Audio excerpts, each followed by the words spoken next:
très heureux de vous retrouver à l'heure de votre journal sur Radio Communautaire des Savanes, atelier de clôture du projet Éducation inclusive et formation professionnelle ce mercredi aux affaires sociales de Dapon. Initié depuis 2018, ce projet piloté par Handicap International et ses partenaires vise à renforcer et à développer un système éducatif inclusif avec une égalité des chances de réussite des jeunes handicapés. Indemnisation des victimes des crises socio-politiques au Togo. Une délégation du HCROUN séjourne dans la région des Savanes depuis ce mardi. Objectif, venir au chevet des victimes de ces crises socio-politiques qui ont émaillé le Togo dans le passé. Atelier bilan du projet Hors-Gris des Savanes à l'hôtel de Dapon, prévu pour une durée de 4 ans. Ce projet, initié par l'Association Solidarité des familles au Togo ESFT, a dynamisé le secteur de l'élevage des pintades dans la région des Savanes. Et puis visite conjointe de l'Agence nationale d'appui au développement à la base ANADEB et la Banque mondiale dans les villages bénéficiaires du projet Opportunité d'emploi des jeunes vulnérables. Cette tournée s'inscrit dans le cadre de la clôture de ce projet.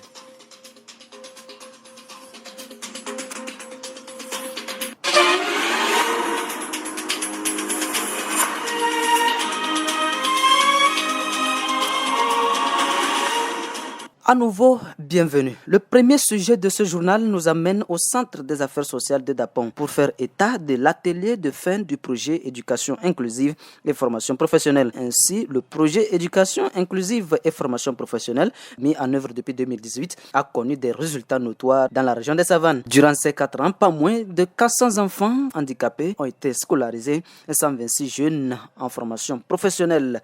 Et ce n'est pas fini. Aussi, au cours de cette période, le projet a permis d'initier une vaste campagne de sensibilisation des acteurs sur l'importance de l'éducation inclusive et de la formation professionnelle. À ce jour, les acteurs saluent le changement de la situation des personnes handicapées dans les zones dont le projet a été mis en œuvre. En effet, depuis 2009, le constat faisait état d'une certaine discrimination des personnes handicapées dans le système éducatif, comme nous explique ici M. Kiktema Damob, chef programme AFMOTO et point focal FETAF Savane. Le constat, c'est depuis 2009. Nous avions constaté qu'il y a le système éducatif qui est mis en place, mais les personnes handicapées étaient mises à côté. Soit c'est d'aller dans les écoles spécialisées ou d'aller dans le système intégratrice. Ça, l'enfant de se débrouiller. Mais grâce à ces projets, l'appui de Handicap International, hier, aujourd'hui, c'est Humanité et Inclusion, cela a pu changer la donne. Comme vous avez pu entendre dans le discours, aujourd'hui, l'approche inclusive, ça se vit, mais c'est d'abord à l'étape encore embryonnaire. Si les résultats à la fin de cette première phase du projet est encourageant, les défis demeurent énormes. Il faut mettre en place d'autres stratégies qui vont permettre de booster et de consolider les résultats. Outre, la question du financement se révèle comme un levier pour soutenir les actions à venir, sans oublier l'appropriation de la question de l'inclusion des personnes handicapées par l'État. Voici encore Kiktema Damob qui dévoile quelques attentes. La continuité, nous espérons que nos partenaires peuvent encore relancer la deuxième phase, mais le droit à l'éducation incombe à l'État. Nous cherchons à ce que l'État puisse institutionnaliser cette approche éducation inclusive, que ça devienne une approche nationale, que ça ne soit pas localisé dans une région. Maintenant, par rapport à la continuité sur le terrain, vous voyez que dans la région des Savanes, on n'a que 3 préfectures. Donc, la préfecture de Toune, la préfecture de Tandjouaré et la préfecture de Saint-Cancé, seulement qui sont couverts par ce projet. Donc, il y a encore 4 préfectures qui ne sont pas prises en compte. Alors, il faut étendre ça. Il y a aussi dans la commune de Kara. Donc, les autres préfectures ne sont pas prises en compte. S'il fallait faire, il faut élargir le champ et interpeller l'État à mettre en œuvre dans l'accompagnement des actions que nos partenaires techniques et financiers apportent. Pour la directrice de Handicap International Togo, Madame Mantorola Irène, c'est une satisfaction totale, mais il faudrait que les autorités togolaises mettent les moyens pour assurer la continuité du projet. Concrètement, on a réussi quand même à travailler de près avec les associations de personnes handicapées qui ont fait des identifications d'enfants dans les communautés, des enfants qui n'allaient pas à l'école mais qui avaient un potentiel pour aller à l'école. Identification qu'on fait avec les associations de personnes handicapées, on prépare la famille pour que l'enfant puisse intégrer une école régulière, c'est-à-dire une école qui n'est pas une école spécialisée. Mais par contre, dans cette école, ils reçoivent un accompagnement spécialisé. C'est-à-dire que les enseignants, en plus d'enseigner à des enfants qui n'ont pas de difficultés ou de demandes spécifiques éducatives, vont vont intégrer dans leur pédagogie une approche différenciée pour les enfants qui ont des besoins éducatifs spécifiques. Par exemple, pour un enfant qui aurait un handicap visuel, l'enfant va pouvoir suivre en braille. Ça veut dire que l'enseignant va décrire tout ce qu'il fait, parce que l'enfant ne le verra pas. Et donc il va y avoir des supports qui vont être des supports en relief pour que l'enfant puisse toucher. En géométrie, par exemple, il va avoir des tableaux, il va pouvoir toucher une sphère. Donc l'enseignant intègre dans sa façon d'enseigner le fait que des enfants apprennent différemment. Retrouvons une fois de plus Madame Motorola qui énumère quelques acquis de ce projet. On est très satisfait. Je pense que le modèle qui a été mis en place au Togo est un modèle qui est viable et qui a montré en plus que les enfants, ça fonctionne, les enfants apprennent, parce que c'est pas le tout de mettre des enfants dans l'école. Il faut que les enfants à l'école apprennent et donc puissent grandir, puissent développer un potentiel. Et on est vraiment très content. Maintenant, on est aussi très inquiet parce que voilà, c'est un bout de chemin, c'est un petit modèle. Vous savez ce que c'est un modèle? C'est-à-dire c'est comme si vous faites une chemise, vous en faites une. Maintenant, il faut produire. Et c'est la mise à l'échelle qui nous inquiète un petit peu, parce qu'il faut vraiment que les autorités togolaises mettent les moyens derrière pour qu'on puisse faire grandir ce projet, qui reste pas au bénéfice de quelques enfants, mais que vraiment ça soit intégré dans la formation des enseignants. La Fédération togolaise des associations des personnes handicapées, FETAF, était représentée par son deuxième vice-président qui a exprimé les vœux de voir ce projet s'étendre à d'autres régions du pays. Poursuivons ce journal avec une autre activité, comme le projet Handicap International qui était à sa fin. C'est le même son de cloche qui a régné ce mardi à l'hôtel de Dapon concernant le projet Hors-Gris des Savanes qui était à la fin de sa première phase.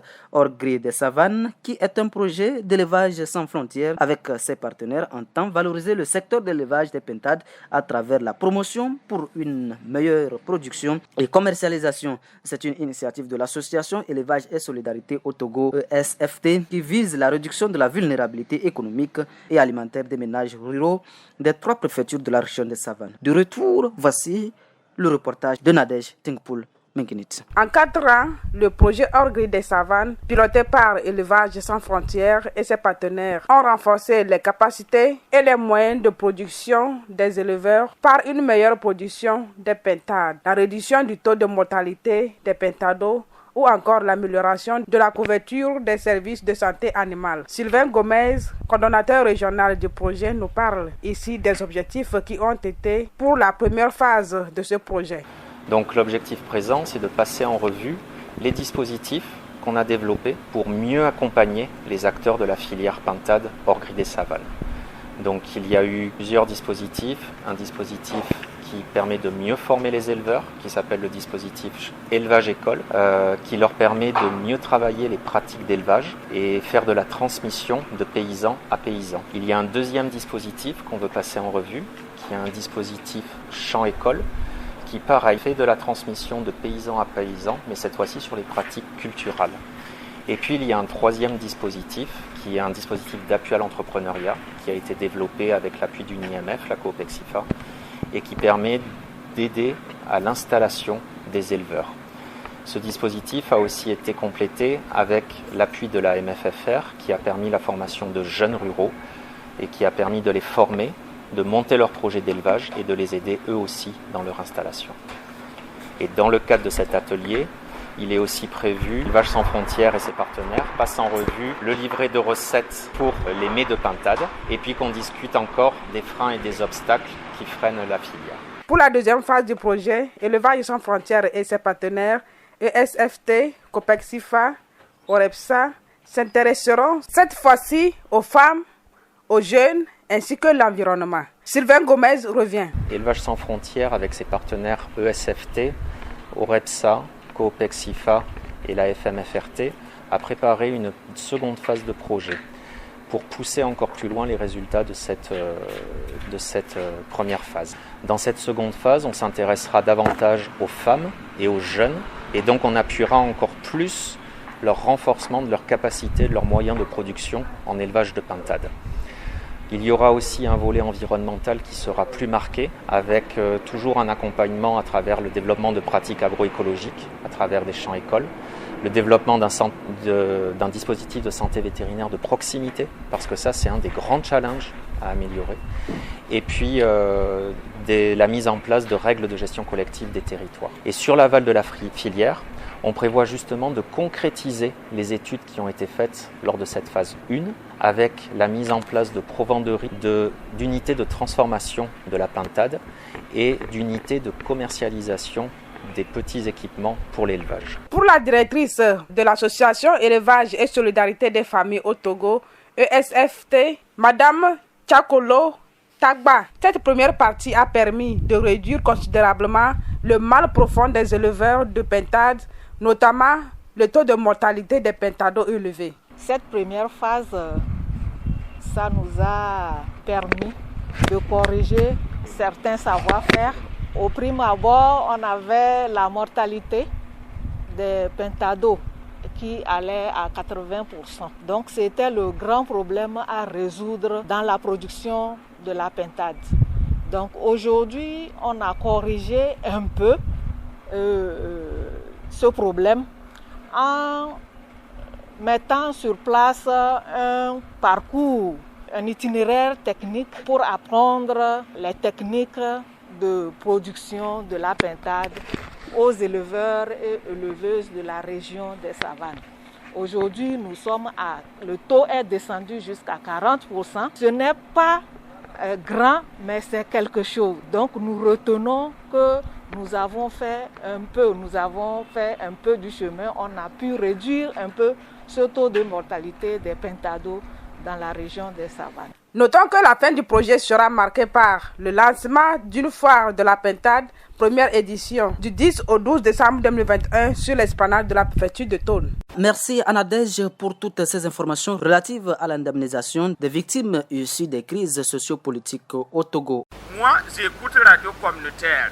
Elle m'accompagne dans toutes les informations. Et toi, mon frère? Autre volet de ce journal, et ça, je vous l'avais déjà annoncé en début. L'Agence nationale d'appui au développement à la base, ANADEB, a effectué une tournée depuis le 4 décembre dernier dans les villages bénéficiaires du projet Opportunité d'emploi des jeunes vulnérables EJV dans les savanes.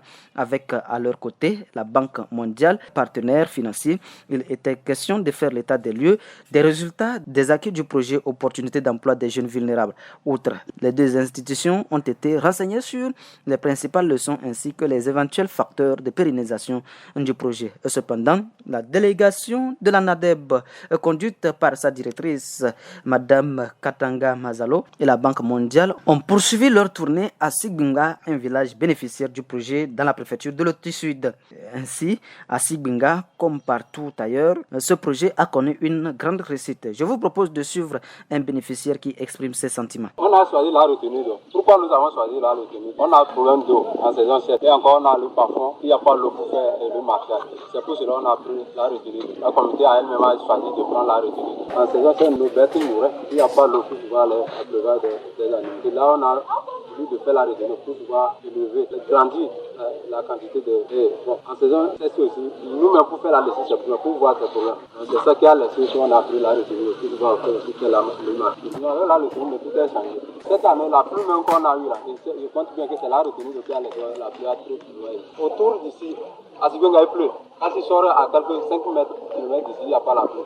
Donc la retenue nous a servi sans changer le climat du village. Il faut dire que le projet EJV a mobilisé les jeunes, plus de 200 villages des 150 cantons les plus pauvres du Togo dans le cadre du volontariat communautaire, a permis la réalisation d'ouvrages communautaires comme des retenues d'eau, des bassins piscicoles, des pistes, des radiers submersibles, du reboisement qui profitent à l'ensemble des communautés dont les jeunes sont issus.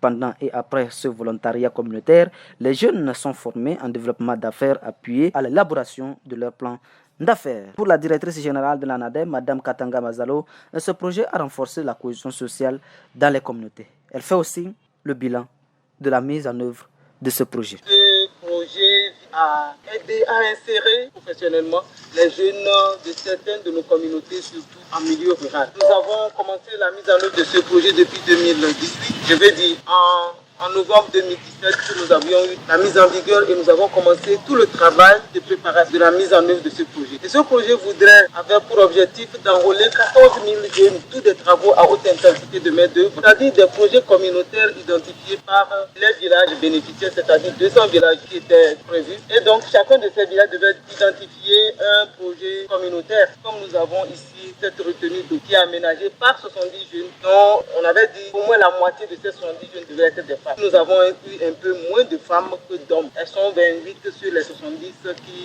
qui ont été enrôlés. Et donc, on devait les enrôler autour des travaux d'intérêt communautaire. Puis après, nous avions un autre objectif qui est d'accompagner au moins 10 000 jeunes à réaliser des activités génératives de revenus, à les étendre à travers l'approche de formation en développement d'affaires, le FODA. Donc, ces jeunes devaient recevoir des séances de renforcement de capacité pour les aider à maîtriser tout le processus de mise en place d'une activité générative de revenus ou d'extension d'une activité de revenus. Nous avons pu dépasser les 14 000 jeunes. Nous sommes à 14 145 jeunes qui ont été enrôlés autour des travaux à haute intensité de main-d'œuvre. Puis nous sommes à plus de 11 000 jeunes qui ont été accompagnés pour la réalisation de leurs activités génératives de revenus, alors que la cible était de 10 000 jeunes. FM 102.5, la radio du développement. Direction Centre Robert Cornovin de Dapon. Oui, c'est à peine 100 mètres de la mairie de Tonne 1 pour évoquer un sujet qui fera beaucoup plaisir aux victimes des crises sociopolitiques qui ont émaillé le Togo dans le passé. Ainsi, ces victimes ne seront pas laissées pour compte. Elles recevront des fonds en guise d'indemnisation pour les préjudices et dommages subis. C'est le moins qu'on puisse dire du séjour d'une forte délégation du Haut Commissariat à la réconciliation et le renforcement de l'unité nationale Ashkroun. Cette institution, amenée par l'ancien Premier ministre du Togo, Joseph Koko-Kofigo, est d'abord porteur d'un message d'apaisement et de réconfort, comme l'indique ici Madame Claudine Panzo-Fiagnon. Le message avec lequel nous venons ici, c'est un message d'apaisement, c'est un message de réconfort, parce que la base de données montre plus de 40 000 victimes. Et à cette base de données s'ajoute la base de données de 2005 avec la commission dirigée par maître Joseph Kofigo et ancien Premier ministre. Donc ça s'élargit encore. Il faut rappeler que le Ashkroun n'est pas à sa première mission d'indemnisation des victimes dans les savanes. La première n'avait pas permis de prendre en compte toutes les victimes, mais cette fois-ci, le maximum de victimes sera pris en compte. Je vous propose à nouveau de suivre Madame Claudine Panzo-Fiagnon. Nous étions venus une fois, on n'a pas pu servir tout le monde, donc on est là. On va servir le maximum qu'on peut en 6 jours. Et nous prions les victimes d'être patients et d'apprêter leurs documents, s'il s'avère qu'ils deviennent des ayants droit, d'apprêter les documents, le certificat de décès avec la liste de tous les bénéficiaires, de toutes les victimes, pour qu'on puisse aller rapidement là-dessus, toujours dans la paix et avec le pardon. Et on ne peut pas oublier, mais on peut pardonner. Et petit à petit, nous allons arriver à l'unité nationale et à la réconciliation que les plus hautes autorités appellent de tout leur vœu. Sur toute l'étendue du territoire national, plus de 40 000 victimes seront dédommagées par l'État togolais et dans les savanes, elles seront au total pas moins de 2 000 à bénéficier de ce que Mme Claudine Panzo-Fiagnon a appelé une indemnisation symbolique. Cependant, déjà 20 000 victimes sont indemnisées depuis cette campagne il y a de cela 4 ans. Et pour finir, dans les savanes, les victimes peuvent consulter la liste à la radio communautaire des savanes. Merci à nos 2 reporters qui étaient de ce côté, notamment Eric Sango Kambabga ainsi que Mohamed Koudungu. FM 102.5, la radio du développement. C'est la fin de cette édition.